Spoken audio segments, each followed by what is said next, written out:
Kembali di What's Going On, pemerintah menargetkan pembiayaan utang sebesar Rp696,31 triliun dalam APBN anggaran tahun 2023. Ya, nantinya sebagian besar pembiayaan utang tahun 2023 akan dipenuhi dari penerbitan SBN.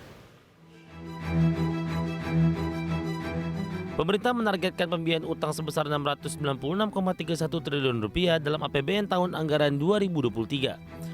Pembiayaan utang tersebut menurun sebesar 8,1% jika dibandingkan dengan outlook APBN tahun 2022 sebesar Rp757,55 triliun. Sebagian besar pembiayaan utang tahun 2023 akan dipenuhi dari penerbitan SBN. Instrumen pinjaman disebutkan akan lebih banyak dimanfaatkan terutama untuk mendorong kegiatan atau proyek prioritas pemerintah.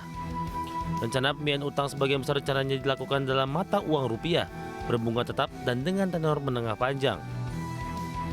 Pemerintah menetapkan 5 arah kebijakan pembiayaan utang tahun 2023. Pertama, utang sebagai instrumen untuk mendukung pencapaian target pembangunan yang dikelola secara prudent, efisien, dan sustainable.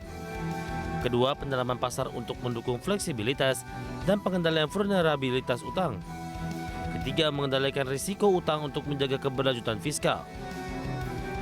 Keempat, mengoptimalkan penerbitan SBN di pasar domestik dan sumber utang luar negeri sebagai pelengkap dengan mempertimbangkan biaya dan risiko.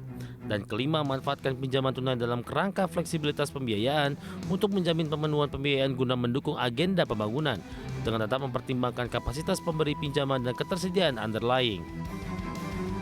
Pemerintah menegaskan utang merupakan instrumen untuk mendukung pencapaian target pembangunan dan akan dikelola secara prudent, efisien, dan sustainable.